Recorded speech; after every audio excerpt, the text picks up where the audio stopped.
Jay, kumusta ka na ngayon? Ano nang adjustment? Okay naman. Tuloy-tuloy pa rin yung tapings. Minsan, pahinga lang sa bahay. Kamusta na isang buwan na rin halos na pumanaw si Kuya Germs?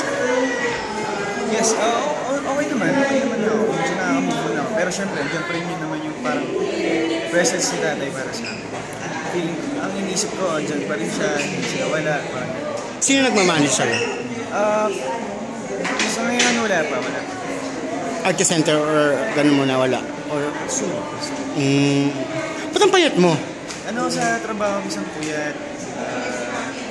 Tapos hindi ako nakakain ng tama sa oras, minsan ganun. Pero ngayon, kinakain ako ng marami para medyo pagkalaman ako tumbaho. Ano ba karamdam na mawawala na yung walang tulugan? Wala, actually yan. O nga, ibig sabihin mo, may last taping ay, pero wala pa yung last episode.